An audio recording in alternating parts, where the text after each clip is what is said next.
안녕하십니까. 성기영의 경제쇼 아나운서 성기영입니다. 미국과 이란의 전쟁 여파로 국내 증시가 이틀째 큰 충격을 받고 있습니다. 오늘 코스피와 코스닥 모두 초반부터 급락세 보이면서 매도 사이드카 이어서 양시장 모두 20분간 거래가 중단되는 서킷 브레이커까지 발동됐는데요. 문제는 중동 사태가 전면전으로 확산할 경우에 하락세가 더 커질 수 있다는 겁니다. 여기에다가 또 미국발 변수가 하나 더 있죠. 바로 사모 대출 시장의 건전성 우려로 월가 투자회사들의 관련 펀드에서 투자금 이탈이 이어지고 있다고 하는데요. 중동발 지정학적 리스크와 미국발 사모 대출 시장 등 변수가 우리 국내 시장에 어떤 영향을 미치게 될지 자세히 분석해 보겠습니다.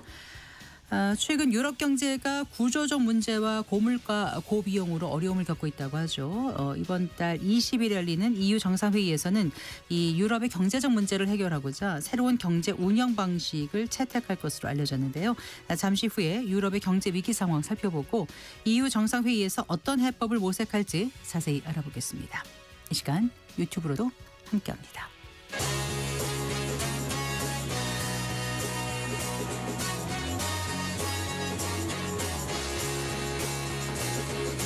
경제 시야를 넓혀드립니다. 투자의 지름길을 안내합니다. 돈 되는 정보를 발견하는 시간. KBS 1라디오 경제쇼. 먼저 오늘의 주요 경제 뉴스 살펴보겠습니다. 경제 뉴스 브리핑 손서구 경제평론가와 함께합니다. 어서 나오십시오. 네, 안녕하세요. 네, 이란 사태 충격이 정말 큽니다. 네. 코스피, 코스닥 모두 동반 폭락했습니다. 네, 오늘은 그야말로 공포의 주식을 던지는 패닉셀 양상이 나타났습니다. 코스피, 코스닥 모두 동반해서 서킷 브레이커가 발동이 됐습니다. 이제 서킷 브레이커는 우리 앞에 얘기했던 이제 매도 사이드카보다 한 단계 더 그렇죠. 나아간 조치라고 매도 보시면 사이드카는 되겠습니다. 프로그램 매매만 중단되는 거지만 이거는 실제 네. 이제 매매를 아예 이제 20분간 정지시키는 네. 거죠. 오늘 20분간 실제 이제 코스피 코스닥 연달아서 서킷 브레이커 발동되면서 매매가 정지됐는데 정지가 이제 풀린 후에도 진정되지는 않았습니다. 장중에 낙폭이 계속 확대가 돼서 코스피 같은 경우는 뭐 12%까지 확대가 됐습니다. 오늘 종가를 먼저 말씀을 드려야 되겠네요. 오늘 코스피는 12.06% 빠졌습니다. 네. 5,093.54. 장중에는 사실 5,000선이 무너지나 했습니다. 일단 5,000선은 지켜냈고요. 코스닥은 오늘 1,000선이 무너졌습니다. 14% 하락하면서 978.44를 기록을 했습니다. 네. 오늘 수급이 장중에 계속 바뀌었습니다. 어쩔 수 없는 양상이에요. 그러니까 오전에 또 몇 번씩 바뀌고 오후에도 계속 바뀌었는데 일단 결과만 말씀드리면 오늘은 외국인이 매수 우위였습니다. 개인과 외국인이 매수 우위였고 기관이 이제 매도 우위였습니다. 그러니까 요것도 계속 수급 주체가 막 계속 바뀌면서 투자 심리가 전반적으로 보면 전쟁 리스크로 인해서 되게 이제 분열적으로 나타나는 양상인 거죠. 네. 오늘의 낙폭이 아까 12%, 정확히는 이제 코스피가 12.06% 빠졌는데 낙폭의 이 역사 기록을 보니까 가히 충격적이더라고요. 9.11 테러 때 빠졌던 하락폭보다 더 큽니다. 네. 2001년 9.11 테러 당시 우리 코스피가 12.02% 당시 낙폭을 기록했었는데 네. 오늘 더 크죠. 12.06% 폭락을 했으니까요. 그만큼 시장의 공포감이 극에 달했다고 볼 수 있겠습니다. 이제 관건은 이거죠. 이게 이런 식의 이제 공포장이 언제까지 이어질 거냐. 패닉셀. 패닉셀이 언제까지 나타날 거냐. 사실 몰라요. 지금 상황을 누가 알겠습니까? 사실 미국 같은 경우는 지금 전혀 다른 양상으로 나타나는 게 뉴욕 증시는 간밤에도 전쟁 리스크를 크게 받지 않았어요. 지금 아시아 증시 특히 이제 우리나라 증시가 아주 된서리를 맞고 있는 건데 뉴욕 증시 같은 경우는 장 초반에는 뭐 나스닥이 2% 이상 낙폭이 확대됐지만 네. 장 후반에 이제 트럼프 대통령이 호르무즈 해협을 지나는 유조선을 호위하겠다는 뭐 이런 계획을 발표하면서 낙폭을 다 줄였고요.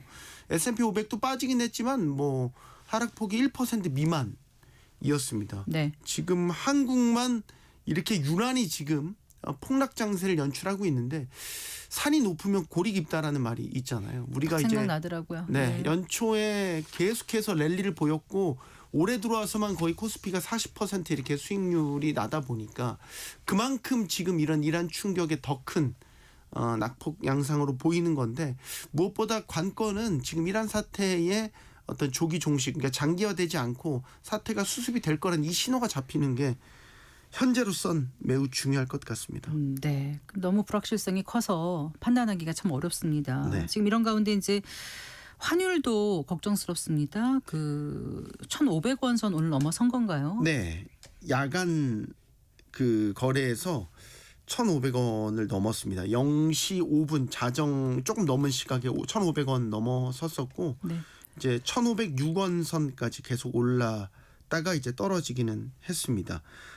일단 환율이 1,500원 선이라는 아주 상징적인 선을 넘어선 게 되게 오랜만입니다. 금융위기 이후 처음입니다. 2009년 3월 그때 이후 17년 만입니다. 사실 작년 말에도 환율이 되게 위험한 수준까지 올랐다고 했던 그때 고점이 1,480원.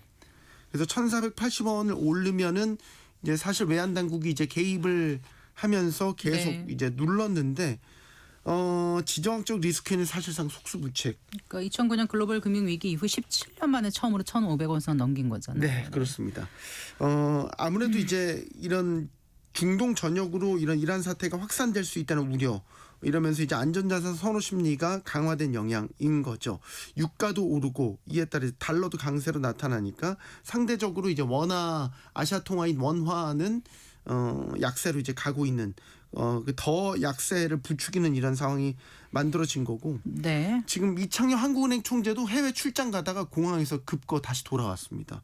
그래서 원래 이제 국제결제은행 BIS 총재회의 참석하려고 공항 갔다가 1,500원 넘었다는 얘기를 듣고 다시 한은으로 돌아와서 네. 외환시장 점검회의를 열었고요. 즉각 시장 안정 메시지도 내놨습니다.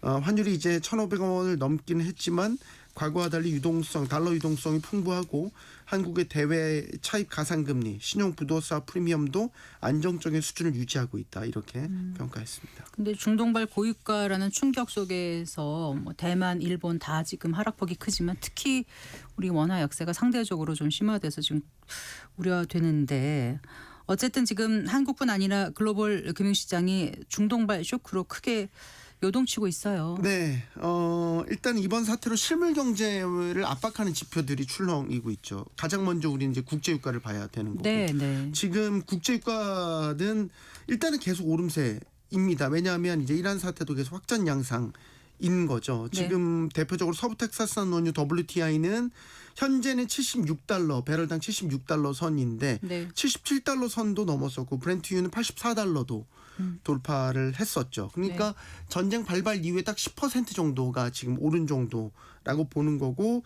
이 추세가 꺾이지 않는다면 여기에서 이제 더 올라간다. 그럼 우리가 우려하는 세 자릿수 배럴당 100달러 선까지 올라가는 거를 우리는 지금 걱정을 하고 있는 거고요. 지금 이 유가와 함께 이제 달러 값도 비싸지는데 달러 인덱스 주요 6개국 통화 대비 이제 달러 값을 나타내는 달러 인덱스가 지금 99. 네. 네. 선을 결국 돌파했습니다. 강달러 기조가 강하게 나타나고 있고 달러가 강세니까 이제 우리나라 원화를 비롯해서 뭐 엔화라든지 대만 달러라든지 다 아시아 통화들이 상대적으로 달러 대비 약세로 가고 있는 거고 또 하나 봐야 되는 게 이제 국채금리인 건데 네. 국채금리는 사실 안전자산 수요가 많아지면 떨어지기도 하지만 지금은 장기 인플레이션에 대한 우려가 더 크다고 봐야 네, 되죠. 그러니까 네. 지금 10년물 기준으로 국채금리도 4.1까지 올라갔다 좀 내려오긴 했지만 지금 4%대에서 지금 계속해서 움직이고 있는 상황입니다. 이렇게 네. 이제 국채금리가 올라가면 전반적으로 시장금리가 올라가는 데 따른 자금 조달 부담도 가중되는 양상인 거고 네. 뭐 우리가 공포지수라고 불리는 빅스 지수 같은 경우는 뭐 장중에 28선까지 올라가면서 역시 이것도 투자 심리가 완전히 얼어붙었음을 보여주는 거고 이렇게 실물 지표가 출렁이니까 증시도 이제 여전히 크게 흔들리고 있는데 그 여파가 이제 아시아 국가들에게 굉장히 크게 나타나고 있다는 거. 뭐 한국 우리 코스피 코스닥은 말씀을 드렸고 오늘 일본 니케이 지수도 3%대 네. 급락했고요. 대만 증시도 마찬가지입니다. 네. 그러니까 아시아 증시가 이렇게 떨어지는 거는 상대적으로 이제 수입 의존도가 높은 에너지 수입 의존도가 높은 이런 취약성도 같이 반영되는 걸로 봐야 됩니다. 다 네. 사실 대만, 일본, 우리나라 다 원유 같은 경우 100%다 수입을 해오고 특히 이제 중동에 대한 의존도가 높기 때문이겠죠. 네. 어쨌거나 지금 국내 휘발유값 폭등 조짐을 보이고 있죠. 네, 그렇습니다. 오늘 이제 그 한국석유공사 유가정보서비스 오피넷에 보면 오늘 오전 9시 기준으로 서울 휘발유 평균 가격이 1,800원을 넘었습니다. 리터당 1,820.53원. 네. 이제 전날보다 32원 올랐고요. 네. 전국 평균 가격도 28원 올라서 1,751원 기록했고요. 경유도 서울 평균은 1,766.02원까지. 그래서 58원 전날보다 급등. 그리고 전국 그 경유 평균도 전날보다 45원이 올라서 1,680.12원까지 나타냈습니다. 지금 서울 휘발유 평균 가격 기준으로 보면 1,800원 넘어선 게 일단 눈에 띄죠. 이게 지난해 12월 3일 이후 91일만 석 달 만에 이렇게 다시 오른 거고요. 지금 휘발유 값이 지금 단기간에 급등하는 양상이에요. 네, 보통 국제유가가 올라도 한 2, 3주차 시차를 두고 반영을 하기 마련인데 이번에는 되게 빨리 지금 급격히 오르고 네. 있어요. 네. 이거는 지금 중동 리스크가 이제 커지고 이제 유가도 계속해서 오를 것으로 예상되니까 미리 좀 주유를 막 하려는 이런 분들이 많은가 봐요. 그러니까 사재기 수요가 생기면서 기름값이 이렇게 단기간에 급등하고 있는 것으로 풀이되는데 정부 설명은 이렇습니다. 원유 수급에 당장 큰 차질이 발생할 가능성은 매우 현저히 낮다. 우리나라 같은 경우는 현재 220일 정도, 그러니까 6개월 이상의 원유 비축 물량을 확보를 하고 있기 때문에 네. 단기적으로 공급 안정성에는 문제가 없다는 입장이지만 어쨌든 이렇게 기름값이 단기에 오르니까 정부가 현재 물가 안정을 위해서 유류세 추가 인하 카드를 꺼낼 가능성도 제기되고 있습니다. 네. 이제 이런 가운데 또 트럼프 미국 대통령이 각국에 새로운 차등 관세를 부과하겠다고 발표한 거죠. 네, 지금 이란이랑 전쟁하기도 바쁠 텐데 굳이 또 이런 얘기를 했더라고요. 이게 뭐 새로운 내용은 아니지만 지금 그 프리드리히 메르츠 독일 총리가 미국을 방문을 했고 백악관에서 이제 회담을 했고요. 요 독일 총리와 만난 자리에서 이제 백악관 기자들의 질문 가운데 이제 관세 관련 질문이 나온 거예요. 여기에 답을 한 건데 트럼프 대통령의 워딩은 이랬습니다. 우리가 다양한 연구를 진행 중이고 네. 각국의 서로 다른 관세 부과를 발표할 것이다. 이렇게 얘기를 한 겁니다. 그리고 이제 글로벌 관세 부과가 가능한 최장의 5개월 기간에 우리가 갖고 있다. 이 얘기는 지금 상호 관세가 무효화됐고 네. 그에 따라서 이제 대체 관세로 무역법 122조에 따라서 최장 150일간 네, 네. 최고 15%의 관세를 부과할 수 있다는 거 이 얘기를 한 거고 예. 이 기간 동안 지금 조사가 진행 중이라고 했거든요. 그러면 이 기간 이제 다른 법들 무역법 301조나 무역확장법 232조에 따른 국가별 품목별 관세 부과를 네. 추진하겠다. 이제 기존의 입장을 거듭 확인한 건데 우리한테 좀 민감한 얘기도 했어요. 이제 무역 합의에 대한 얘기를 했거든요. 지금 우리와 무역 합의를 체결한 국가들이 기존 합의를 그대로 유지하고 싶어한다 이런 주장을 펼쳤고 이런 얘기를 했어요. 관세율이 다소 상향 조정될 것이다. 그래서 그들이 그 합의를 원하기 때문에 아마 이거는 꽤 쉽게 할 수 있을 것이다. 이런 언급을 한 거죠. 네. 이건 우리한테 되게 민감하죠.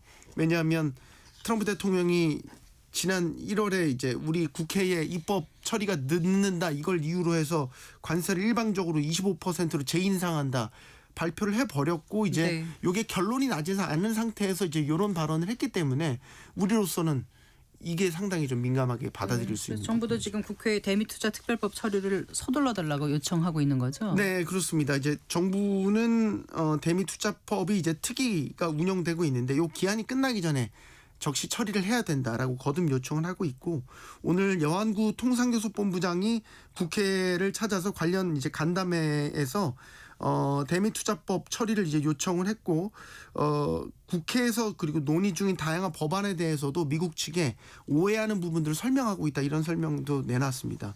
그러니까 현재 국회에서 논의 중인 대표적으로 이제 온라인 플랫폼 같은 것들이 미국에서 받아들일 때는 이게 이제 비관세 장벽이라고 인식하고 있는 부분, 이런 부분들에 대한 설명을 하고 있다.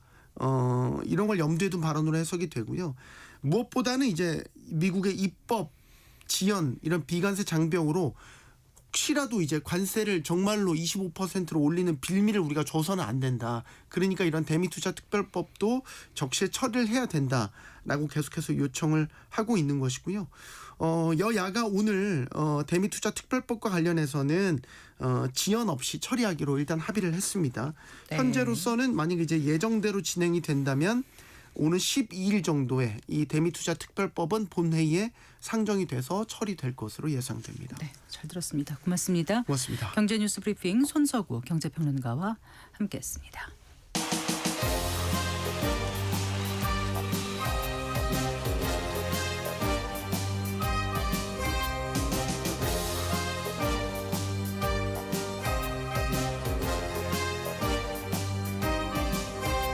경제를 알아야 세상이 읽힙니다. 투자를 알아야 돈이 보입니다. KBS 1라디오 경제쇼. 4시 21분입니다. 미국과 이스라엘의 이란 공습 사태가 중동 전 지역으로 확대될 가능성이 커지면서 국내 금융시장이 크게 출렁였습니다. 과연 이 파장이 언제까지 이어질지 참 우려스러운데요. 우리 금융시장에 미칠 파장에 대해서 생각해보는 시간 가져보겠습니다. 김용진 서강대학교 경영학부 교수 스튜디오에 모셨습니다. 반갑습니다, 교수님. 네, 반갑습니다. 오랜만에 뵙는 것 그러게요. 같아요. 뭐 네. 오랜만입니다. 근데 오랜만인데 좀 좋은 소식이 아니라서 어떻게 이 글로벌 금융시장의 악재가 계속 이어지고 있어요. 네. 당장 이제 미국과 그 이제 이란의 그 전쟁으로 네. 미국 시장은 물론이고 이제 우리나라 시장 오늘 같은 경우는 거의 뭐라고 해야 될까요? 초토화된 거죠. 초토화. 그 말이 과언이 아닌 것 같아요. 그 표현이요. 네. 그런데 이제 다른 나라 그 아시아 증시 같은 경우도 많이 하락했습니다만 특히 우리 시장이 많이 하락한 것 같거든요. 네, 맞습니다. 왜 그렇게 보세요? 이유가 어디 우리가 있다고? 사실은 직격탄을 맞는 거죠. 우리는 에너지 90% 석유를 수입하는 거고 대부분 중동에서 오는 거잖아요. 네. 그러면 중동의 수출길이 막히면 네. 우리는 그야말로 스태그플레이션에 들어간다. 그러니까 인플레이션하고 네. 물가는 높아지고 네. 성장은 안 되는 구조로 들어가고 그다음 외국 자본들이 지금 빠지잖아요. 위험자산 아니 안전자산 선호 때문에 네, 네. 국내 거를 팔고 달러로 가거나 미국 증시로 간다. 미국 증시는 생각보다 덜 빠졌단 그렇더라고요. 말이에요. 네. 원래 어제 개장했을 때 2.6% 정도 빠졌다가 네, 거의 뭐 1% 선에서 방어를 했어요. 그렇더라고요. 거기다가 이제 엔비디아 같은 기술주가 AI라는 이 폼을 갖고 사실은 방어를 해준 거고 네. 거기다 이제 유가 올라가면 정유주라든지 방산주들이 또 뜨면서 네. 미국은 상대적으로 지금 주가를 방어를 하고 있는 셈이고 네. 우리는 뭐 거의 뭐 상상을 초월할 정도. 그러니까 환율도 지금 1,500원이 왔다 갔다 하고 있는 네. 셈이고 네. 거기다가 지금 그랜트유라든지 WTI, 텍사스 WTI가 $80 넘어가면 네. 우리 정말 직격탄을 맞게 되는 셈이거든요. 네. 그러니까 우리 시장에 좋을 일은 아무것도 없는 거죠. 그래요. 이제 그러니까 이게 언제까지 이어질지가 지금 가장 걱정이거든요. 근데 이제 항상 어떤 일이 생길 때 제일 나쁜 상황도 한번 생각을 해봐야 돼서 그렇죠. 중동 전쟁이 빨리 마무리되지 않을 경우 유가 당장 그리고 우리 경제에 미칠 영향이 어느 정도일지를 좀 한번 생각을 해볼까요? 그러니까 사실은 이제 오늘 아침에 트럼프 대통령이 한 얘기는 자기들이 이란의 그 공중 전력 네. 그리고 해상 전력 다 파기를 아무것도 없다 이렇게 얘기를 했잖아요. 그랬더니 이란에서 하는 얘기가 아니야 우리 최신 무기 쓰지도 않았어 이렇게 얘기를 했단 말이에요. 그 얘기는 이게 장기화될 가능성이 매우 높다라고 보여집니다. 우리가 우려하는 정도가 아니고 네. 실제로 그렇게 갈 가능성이 매우 높다라고 보입니다. 네. 그래서 이제 중동전이 장기화되면 이거 정말 심각한 상황이 벌어질 수밖에 없다. 그러니까 네. 지금 이제 스태그플레이션 조금 전에 제가 말씀드렸지만 진짜로 스태그플레이션이 올 가능성이 경기 침체 속의 물가 상승. 네, 경기 침체가 되면서 물가 상승하는 게 되는데 이게 이제 제 3차 오일 쇼크라는 현상이잖아요. 처음에 70년도 오일 쇼크 1, 2차가 석유 가격이 원유가 뭐 2배, 3배, 4배, 5배, 10배까지 올라가면서 네. 모든 산업의 원가가 다 올라가고 물가는 올라간 공급에서 하니까 물가는 올라갔지만 경제 성장은 안 되는 이 구조에 빠져버렸거든요. 네. 지금 너무 그런 상황이 될 수 있다. 왜냐하면 더군다나 지금 호르무즈 해협으로 전 세계 원유 20% 물동량이 왔다 갔다 하는데 그게 막혔다. 하면 당장 $100가 문제가 아닐 수도 있을 것 같아요. 150달러까지 간다고 지금 예상이 나오고 있습니다. 예. 그러면 지금 두 배. 더블 올라가는 거거든요. 그럼 예. 실제로 충격은 옛날의 석유 파동보다 더 심해질 수도 있다라고 봐야 되는 거고요. 네. 여기다 중요한 거는 미국 연준이 지금 금리 인하 스케줄을 갖고 있어요. 금년에도 한 번은 인하를 하겠다고 했어요. 근데 지금 반대로 금리 인상해야 되는 상황이 벌어진 거예요. 네. 이렇게 되면 실제로 이제 그 공급망 교란 때문에 일어나는 공급 원가의 상승 네. 그리고 금리의 상승 네. 이게 두 개가 올라가면 가계의 소비 못 하죠. 지출이 확 줄어들 네, 거잖아요. 네. 그렇게 되면 결국 생산이 줄어들 거고 경제 성장은 더 떨어질 거고 네. 글로벌 경기 침체가 올 거다 이렇게 봐야 되는 거고 네. 그다음에 이제 금융으로 보면 사실은 이제 안전자산 선호가 더 심해진다. 그렇겠죠. 예. 그러면 이제 우리는 환율이 더 불안해지는 상황이 벌어질 것이고 예. 거기다가 이제 최근에 일어났던 미국의 그 3호 신용 펀드 같은 것들의 문제점이 터지기 시작하면 네. 이제는 정말 답이 없는 상황이 올 수도 있다라고 봐야 되는 아주 최악의 시나리오는 그렇게 봐야 되는 거죠. 그래요. 지금 이제 3호 말씀하셨지 않습니까? 3호 대출. 네네네. 그게 그동안 사람들이 좀 간과했었던 것 같기도 해요. 맞습니다. 수면 아래에 있었다가 이제 딱 드러나게 된 건데 특히 이제 지난달 20일이었나요? 그 블루아울이 그 3호 대출의 이제 강점이 있는 3호 펀드 아닙니까? 맞습니다. 그 3호 펀드를 환매 중단을 시키고 네. 또 이제 잘들 아시는 그 블랙스톤까지도 지금 3호 대출 펀드에 대한 환매 요청이 이어지고 있다고 맞습니다. 하더라고요. 맞습니다. 근데 펀드 판매를 멈춘다는 게 어떤 의미죠, 교수님? 펀드 판매를 멈추는 거 아니고 펀드의 환매를 멈춘다. 그러니까 제가 환매라고 말씀드렸어요. 그렇습니까? 죄송합니다. 네. 그러니까 환매를 멈춘다고 하는 이게 정말 이례적인 일이 벌어진 예, 거거든요. 예. 더군다나 상장된 펀드가 우리 ETF라고 그러는데 상장된 펀드가 환매를 안 해준다고? 네. 이건 좀 어마어마한 일이 벌어진 거예요. 그렇죠. 그렇죠. 사실 네. 일수섭리 벌어진 건데 요 얘기는 지금 이제 그 블루아울 캐피탈이 갖고 있는 블루아울 캐피탈 코프 2라고 하는 네, 이 펀드의 분기별 환매를 개인 투자자들한테 네. 영구히 안 하겠다 이렇게 얘기를 한 겁니다. 그러니까 사실은 이제 이 펀드는 개인 투자자용 펀드예요. 네, 네. 그러니까 기관 투자자 전용이 아니고 개인 투자자 전용입니다.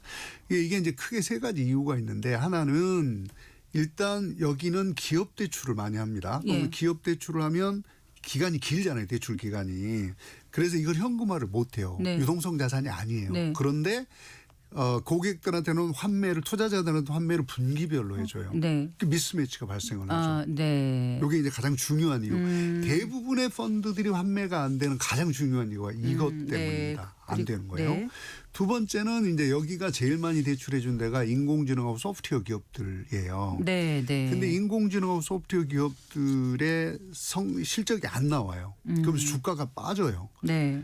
그러니까 사람들이 이게 너 빨리 환매해줘라고 환매 요청이 쇄도를 하게 되는 겁니다. 더 손해 보기 전에 빨리 그렇죠. 도서관에 돌려달라. 빨리 빼야 예, 되니까. 근데 보통은 이제 이런 펀드들은 예. 규정상 분기별 순자산의 5% 정도로 환매를 해주게 돼 있거든요. 네. 근데 그것보다 넘어가 버린 거예요. 네. 그러니까 더군다나 해줄 방법이 없게 되는 셈이 되는 거거든요. 네. 그리고 이제 마지막으로는 원래 이제 이 블루아울 펀드가 다른 거하고 합병을 해가지고 네, 유동성을 네. 좀 확보를 하려고 했어요. 네, 네. 근데 합병을 하면 투자자들 20% 이상 손실을 입게 됩니다. 그래서 그걸 못 하게 된 거예요. 이렇게 되다 보니까 이제 환매가 불가능해진 상황이 벌어진 거죠. 그러면은 어떻습니까? 그 블랙스톤 같은 경우도 네. 그 최근 자세 대표 3호 대출 펀드 지분의 그 7.9%에 달하는 환매 요청이 들어왔다면서요. 네네. 그래서 환매해 주겠다고 한 건가요? 그렇죠. 여기는 이제 좀 큰 데고 네. 조금 유동성의 여유가 있거든요. 그래서 사실은 여기도 마찬가지로 분기별 순자산의 5%가 환매 한도인데 지금 7.9%를 해준 거잖아요. 근데 7%로 한도를 늘리고 네. 자기네 임직원 펀드에서 0.9%를 커버를 해서 7.9를 맞췄군요. 7.9를 맞춘 거예요. 네. 그러니까 여기는 이제 환매를 다 해주는데 지난 네. 분기에 들어왔던 환매 요청을 신속하게 처리하기 위해서 이렇게 이제 한도도 늘리고 자기 임직원 펀드를 갖고 해줬다. 네. 여기만 해도 아직은 탄탄하다라고 볼 수 있는 것이고 네. 그런데 이 문제는 심지어 블랙스톤조차도 이렇게 엄청나게 환매 요청이 들어왔다는 거는 지금 이 3호 사채 펀드, 네. 3호 신용 펀드 시장이 매우 불안정하다라고 하는 거를 단적으로 나타내는 거라고 봐야 되겠습니다. 그동안에 그러니까 AI나 기술주에 많이 투자하고 네. 빌려주고 했던 것들이 지금 문제가 생긴다고 위기가 온다고 느끼면서 주가도 급락하고 이러다 그렇죠. 보니까 환매 요청이 급증하고 이러는 거잖아요. 맞습니다. 맞습니다. 근데 그런 사모펀드가 여러 개가 있는 거로 알고 있고요. 많이 있죠. 네, 우리나라는 어떤지 아. 이 그 사모 신용대출 시장이 어떻게 형성돼 있는지가 궁금해요. 교수님. 우리나라는 네. 미국과 좀 다릅니다. 아까 제가 말씀드린 이 블루아울 그 사모펀드의 코프라고 하는 놈은 네. 개인 투자자 전용이에요. 네. 개인 투자자. 네. 우리나라는 개인 투자자들한테 허용되지 않습니다. 우리나라는 기관 투자자들, 뭐 연기금이나 연금, 기금 뭐 이런 네. 것들이요. 이 연금 기금들이 예를 들면 뭐 MBK라든지 IMM에다가 투자를 하고 여기서 이제 재간접 투자를 하게 되는 구조라서 네. 우리는 개인 투자자들의 이슈는 없다고 보면 됩니다. 지금 현재로는. 네. 하지만 연기금이 또 한 거는 결국은 나중에 개인한테도 문제가 그렇죠. 파생적으로 생기지 않을까요? 근데 연기금은 좀 집합 투자이기 때문에 네, 전체 네. 수익률로 관리를 하는 거라서 예. 여기는 포트폴리오고 포트폴리오의 구성상 어느 정도 되느냐를 좀 따져봐야 실제적인 손실이 발생할까요 그렇지 않을 거냐 알 수 있어서 네. 아직은 뭐 그렇게 우려할 단계는 아니라고 봅니다. 일각에서는 이번 블루아울 사태를 두고 그 2007년 8월과 유사한 탄광 속의 카나리아와 같다. 이게 금융위기의 전조일 수 있다. 이런 경고가 나오더라고요. 그렇죠. 사실 그럴 수 있죠. 왜냐하면 3호 사채의 이 3호 신용펀드의 전체 규모를 보면 네. 실제로 이게 전체 3.5조 달러 그러니까 우리나라 4,600조쯤 되거든요. 전체 그래요? 시장이. 더 늘었군요. 네, 미국만 2.1조 시장이니까. 5년 새에 한 2배가량 폭증했다고 했는데 그렇게 많이 늘어났군요. 그렇습니다. 이게 어마어마하게 크잖아요. 여기서 이제 문제가 생기면 이제 아까 말씀드린 기본적인 이슈는 이겁니다. 네. 기간이 매칭되지 않는다는 거. 네. 그러니까 대출은 장기로 해놓고 유동화가 안 되게 만들어 놓고 환매는 분기별로 하면 문제가 생겼을 때 엄청나게 사람들이 많이 요청을 할 거잖아요. 네, 네. 그다음에 이 펀드들이 대부분이 소프트웨어나 AI에 투자를 했어요. 네. 근데 거기 실적이 안 나와요. 네. 그 실적이 안 나오니까 당연히 이 기업들 주가가 떨어지죠. 네. 주가가 떨어지면 이 사람들이 담보로 잡았던 주식 가치가 확 떨어지니까 네. 손실이 발생을 하겠죠. 네. 이런 구조가 만들어져요. 그러면 거기에 돈이 더 들어오지 않기 때문에 다시 이 소프트웨어 기업들한테 대출을 못 해주는 구조가 악순환이 계속 벌어지고 있는 거예요. 네. 이렇게 됐는데 문제는 블루아울뿐만이 아니고 네. 이 구조가 그대로 전형적인 구조거든요. 네. 네. 이 사모사치 펀드에. 네. 그러면 이게 이제 확산이 되면 네. 위기가 올 수 있죠. 규모로 봤을 때. 그러니까 탄광 속의 카나리라는 게 이제 탄광 속에 그 카나리아를 위기의 놔두고 전조. 네. 예, 그러니까 이제 이렇게 어떤 가스 위에 가스가 나오면은 카나리아가 먼저 반응하고 그렇습니다. 보고 이제 광부들이 탈출했던 거잖아요. 그렇죠, 그러니까 이제 그렇죠. 전조라 네, 네. 이게 탄광 속의 카나리아라고 하는데 진짜 그렇게 봐야 될까요? 어느 정도 위험도가 있다고 지금 판단하십니까, 교수님? 이거는 사실은 조금 더 두고 봐야 되는데요. 네. 왜냐하면 이제 이제 찬반이 있거든요. 그러니까 야 지금 위기 전조야. 아니야 그냥 단순한 그 어떤 오퍼레이션 에라야, 그 운용 에라야라고 보는 측면이 있습니다. 네. 그래서 다시 말해서 이제 카나리아라고 탄광석의 카나리아라고 보는 거는 과거의 BNP 파리바 사태 2007년에 네, 8월에 네. 환매 중단했잖아요. 서프라임 네. 모기지에서 갖고 있던 자산에 대해 환매를 중단해 버렸어요. 파리바가. 그러고 나 그 다음에 결국. 이제 금융위기가 온 거거든요. 네. 근데 그렇게 신호로 받아들일 수 있다라고 하는 건 아까 말씀드린 그 미스매치. 유동성 부족이 있고 환매의 급증이 있고 그럼 뱅크런이 일어날 거고 네. 그럼 그게 악순환고리가 되면서 이게 터질 거다라고 네. 보는 게 이제 카나리아라고 보는 거고 탕화소의 카나리아라고 보는 거고요. 그게 아니고 아니 블루아울이 이번에 그 30%를 환매를 해주기로 했죠. 돌려주기로 했어요. 그러면서 14억 달러에 해당되는 자산을 팔았단 말이에요. 네. 99.7%의 가격으로. 네. 그러니 아직 자산 건전성은 있는 거다. 좀 더 기다려보자. 블라울 측에서는 그렇게 얘기하더라고요. 네네 그렇게 네. 봅니다. 근데 저는 사실 이게 가장 중요한 게 블랙스톤이나 RS처럼 소프트웨어 기업에 더 많이 이 투자를 했던 RS 매니지먼트 말씀하시는 네, RS 거예요? 매니지먼트 이런 데들이 네.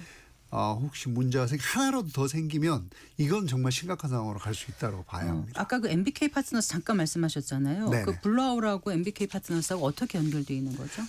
블루아울이 MBK 파트너스 주주입니다. 어느 정도 갖고 있어요, 지분을? 주요 주주라고 너무 좀 갖고 있는 제가 한번 기억이 안 나는데. 2022년에 2020년에 사실 13%를 13%를 당시에 10억 달러에 인수했네요. 네. 10억 달러에 인수를 했고요. 네. 그래서 파트너고 MBK 파트너는 아까 말씀드린 대로 우리 기금들을 모아서 이 펀드 만들어서 거기다가 투자를 하는 이 구조거든요. 네. 그래서 사실은 이제 뭐 MBK 파트너스한테 직접적으로 뭔가 손실이 전이되거나 이러지는 않을 구조라고 보입니다. 단지 이제 중요한 거는 레퓨테이션이죠. 네. 블루아울이 뒤에 MBK 파트너 백업해줘. 그동안은 좋았었는데 그게. 그렇죠. 네. 평판이 있었는데 이제는 쟤를 못 믿겠네 이렇게 되니까 MBK를 못 믿는 상황이 벌어질 수가 있는 거죠. 네.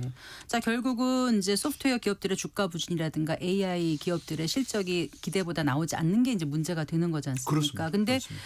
월가에선 지금 소프트웨어 기업들에 대한 전망을 어떻게 보고 있는 것 같은가요, 교수님?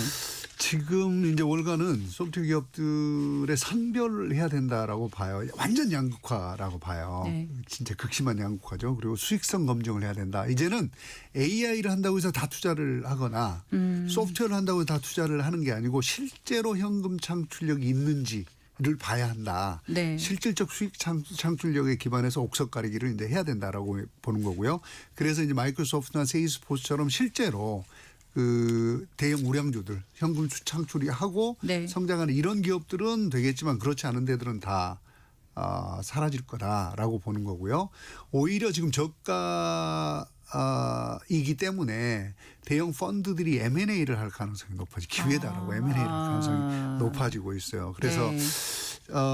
장기적으로는 아무튼 소프트웨어 기업이 유망하지만 단기적으로는 최악의 검증기를 거치고 있다라고 월스트리트에서는 보고 있다고 봐야 될 것 같아요. 네. 우리도 금감원에서 어쨌든 그 블루아웃 캐피털 사태 이후에 좀 면밀히 들여다보고 있는 것 같더라고요. 그렇습니다. 네.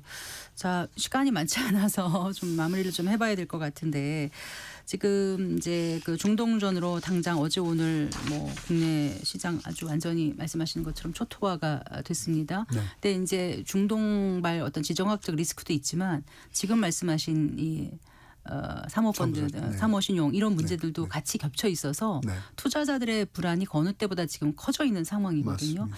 이럴 때 어떻게 접근을 해야 될까요? 앞에서는 이제 산이 높았으니까 이제 골이 깊다 뭐 이런 표현도 했지만 증시의 격언이 참 많은데 다 맞습니다. 떠오르는 게 있어요 지금. 네, 떨어지겠습니다. 떨어지는 칼날은 잡지 말아라. 이거 저 죄송한 말씀인데 네. 지금 이럴 때는 몸조심해라라고. 어제 오늘 하는데 그러더라고요. 이때 들어가야 된다. 이만큼 빠졌으니까 오늘 엄마 갖고 이제 대기하고 있다. 이런 사람들도 눈에 띄어서요. 네네 눈에 띄는데요. 그거는 조금 기다려 보시는 게 좋을 것 같다라는 말씀 꼭 드리고 싶고요. 우선은 한번 사태를 좀 추이를 좀 지켜보실 필요가 있다라고 하는 거거든요. 네. 그래서 실제로 이제 주가가 바로 올라가지는 않고 약간 횡보를 할 거예요. 이제 그때가 어떤 때냐를 조금 더 보셔야 될 필요가 있고 네. 지금 만약에 레버리지를 사용하셨다면 빨리 담보비율을 좀 조정을 하셔서 네. 레버리지를 좀 없애주는 이런 그 조정기가 좀 필요하다는 거고 네. 그다음에 이제 그 포트폴리오도 예를 들면 방산주 네. 아니면 뭐 유가 정유 회사 뭐 이런 주식들로 조금 약간 가서 방어를 좀 할 필요가 있다. 방산주도 어제 많이 올랐다가 오늘은 또 그렇지 않아서 변동성이 근데 크더라고요. 이제 문제는 이게 네. 장기화됐을 때는 그쪽이 무조건 가게 될 거니까 이제 그런 그렇겠네요. 부분들 일단 해칭을 해 주시라는 말씀을 좀 드리고 싶고요. 네. 또 다른 거는 환율도 좀 봐야 맞습니다. 되잖아요. 환율을 봐야 됩니다. 환율을 해치를 지금 5,500원 선이 왔다 갔다 하기 때문에 네.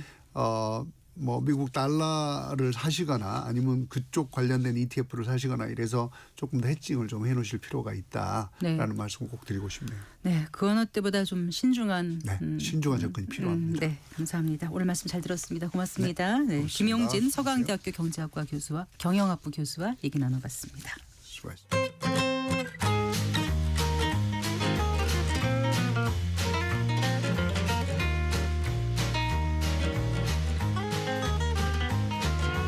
경제 맛집 투자 핫플. 지금은 돈 벌기 딱 좋은 시간. KBS 1라디오 경제쇼.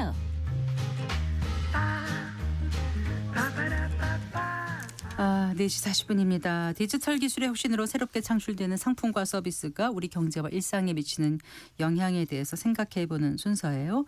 디지털 이코노미, 오늘도 KDI 한국개발연구원 김동영 박사와 함께하겠습니다. 어서 나오십시오. 안녕하세요. 안녕하세요. 자, 오늘 어떤 내용 얘기해 주신다고요? 네, 오늘은 오랜만에 유럽의 산업 정책 이야기를 좀 해보려고 하는데요. 이제 왜 갑자기 유럽이냐 오랜만에 이렇게 생각하시는 분들이 있을 텐데 네. 굉장히 큰 변화를 앞두고 있습니다. 아, 그래요? 그러니까 이번 달 말에 EU 정상회의가 열리는데 여기에서 하나의 유럽, 하나의 시장이라는 이름의 로드맵이 발표될 예정이거든요. 네. 단순한 경제 계획을 넘어서서 기존에 해왔던 유럽의 경제 운영 방식 체계를 바꾸겠다라는 선언이 담길 예정이어서 대전환에 가깝다고 볼 수 있습니다. 네. 그래서 이런 변화가 왜 일어났느냐 배경을 살펴보면 결국 지금 세계 경제의 큰 그림이 달라지고 있다는 건데요. 미국은 트럼프 행정부 들어오면서 관세가 올라갔죠. 그리고 과학 예산 대폭 삭감했죠. 중국은 계속해서 국가 주도의 산업 정책 밀어붙이고 있죠. 러시아는 우크라이나 전쟁 이후에 유럽 안보를 위협하고 있죠. 이 유럽 입장에서는 어디도 도망갈 데가 없는 사면 초가인 겁니다. 그래서 이대로는 안 되겠다라는 위기의식이 생긴 거고 네. 어떻게 하면 우리가 다시 살아날 수 있을까에 대한 고민들이 담길 예정이어서 어떤 정책들이 있는지 그리고 한국엔 어떤 시사점이 있는지 한번 살펴보려고 합니다. 네. 사실 여행 갈 때 빼놓고 유럽에 대해서 우리가 지근거리 있는 것도 아니고 관심을 안 가는 경우도 많거든요. 그렇죠. 네, 그래서 어느 정도 유럽이 안 좋은 건지 10년, 20년 전에 갔다 오신 분들은 그 체감을 못 하실 것 같거든요. 맞아요. 저는 독일을 매년 가는데요. 이제 독일은 매년 갈 때마다 어려워지는 게 눈에 보일 아, 정도입니다. 그렇습니까? 네, 그렇다고 해서 뭐 유럽 경제가 망했다는 건 절대 아닙니다. 그런데 미국이나 중국에 비하면 장기적인 어떤 성장 속도가 떨어지고 있는 건 분명 사실입니다. 네. 굉장히 상징적으로 볼 수 있는 숫자 하나가 있는데요. 네. 전 세계 100대 기업 기술 중에 유럽 기업이 6곳밖에 안 됩니다. 미국이 56곳이고 중국이 16곳이거든요. 네. 유럽 인구가 5억 2천만 명인데 그러니까 미국보다 많거든요. 네. 그런데 기술 기업 수는 미국의 10분의 1 수준밖에 안 되는 겁니다. 기술 기업이요. 강소기업 중심이라서 그런 거 아닌가요? 그렇죠. 어쨌든 뭐 여러 간에. 가지가 네. 있을 수 있는데요. 네. 이제 5억 2천만 명의 거대한 소비 시장이 있는데도 불구하고 이게 27개로 쪼개져 있는 게 가장 큰 약점으로 아하, 꼽힙니다. 네. 언어와 규제와 세금 체계가 다 다른 거죠. 그러니까 인재는 많고 자본도 적지 않은데 이걸로 요리를 할 수가 없는 상황이라 할 수 있습니다. 네.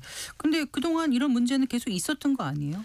맞습니다. 유럽도 이런 문제에 대해서는 지속적으로 보고서도 내고 문제를 인식을 하고는 있었습니다. 그런데 이게 알면서도 바꾸지 못하는 상황인데요. 27개 나라가 합의를 해야 되는데 네. 각 나라마다 이해관계가 첨예하게 다르기 때문입니다. 네. 그러니까 자본시장 통합이 필요하다는 건 누구나 압니다. 그런데 독일 장관들은 자국의 지역은행이 피해를 볼까 봐 이걸 지연시키고요.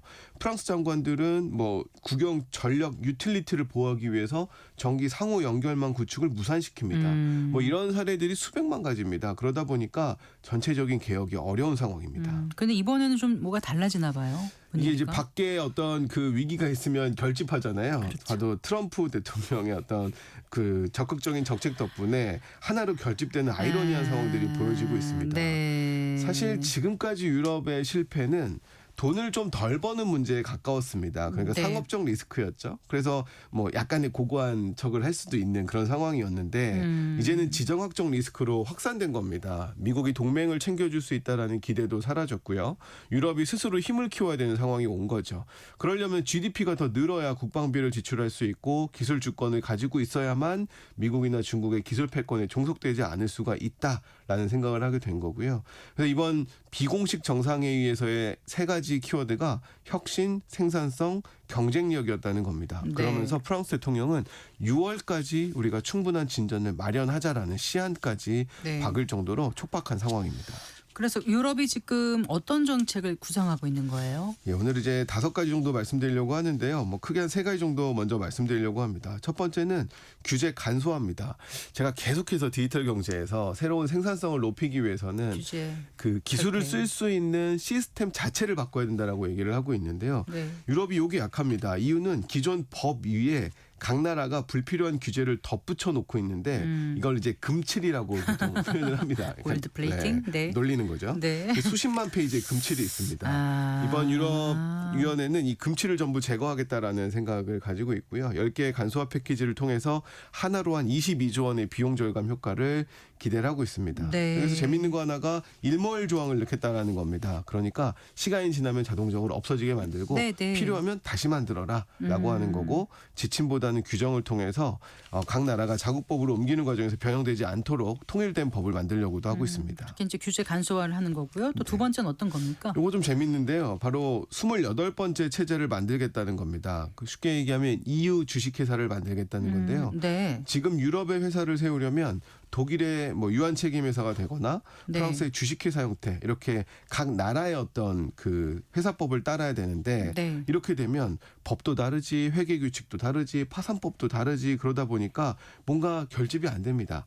그래서 28번째 체제를 만들어서 이런 번거로움을 없애자라는 겁니다. 처음부터 EU 전역에서 사업할 수 있는 자격을 주겠다라는 거죠. 네. 그래서 EU 주식회사라는 이름을 만들겠다라는 겁니다. 그러니까 27개 국가인데 EU 주식회사 28번째 체제를 만든다. 이 그렇죠. 그래서 말씀이시군요. 27번째 국가 어디를 가도 어허. 한 나라인 것처럼 움직일 수 있게 하겠다는 겁니다. 이렇게 되면 정말 큰 변화가 있을 텐데 어느 정도 현실성이 있을지는 잘 모르겠습니다. 그렇죠. 좀 해봐야 되는 것들도 있는데요. 회의적인 시각들도 상당합니다.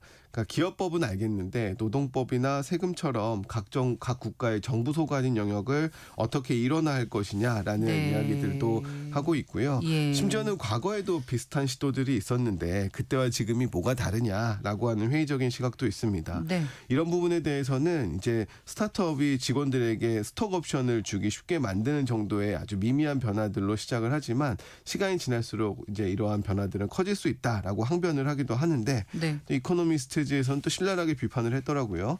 유럽의 중세 길드부터 지금까지 달라진 게 별로 없다라는 그런 이야기를 하고 있기도 합니다. 네.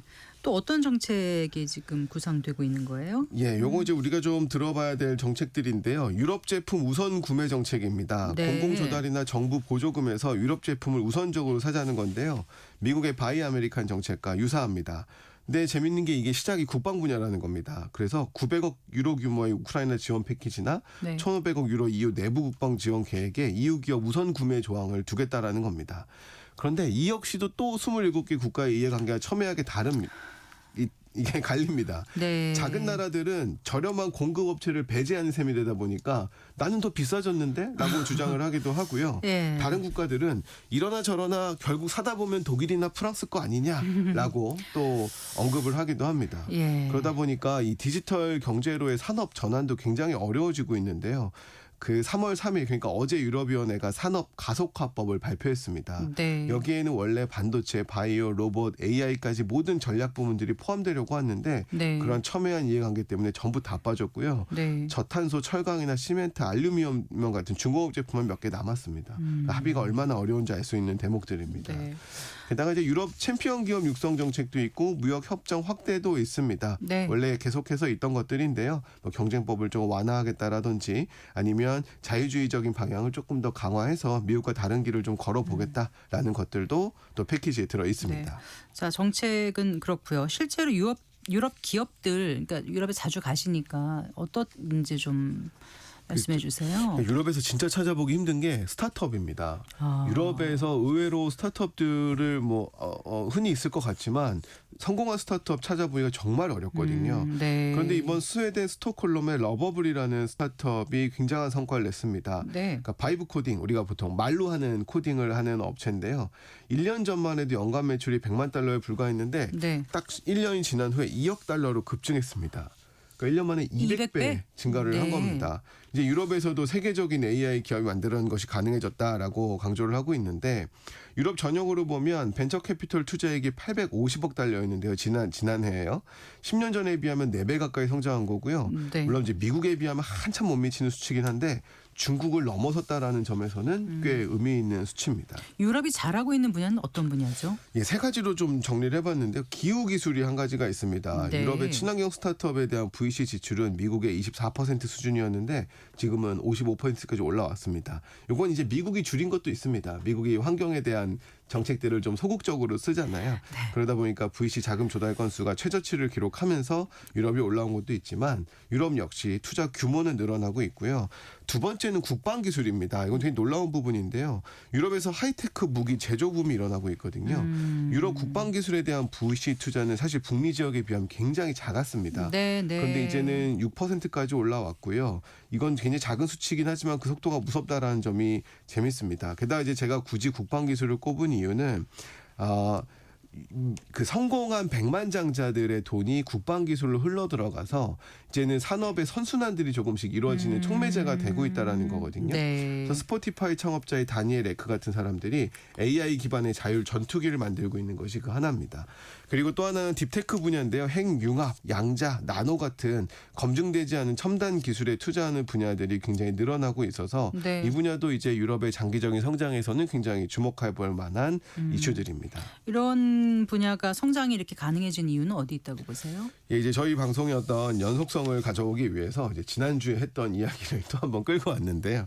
이제 지난주에 기술 발전이 생산성으로 이어지려면 지식이 창출되고 보급되고 흡수하는 이러한 작동 기제가 있어야 된다라고 네, 말씀을 드렸는데 이게 이제 돌아가기 시작을 한 겁니다.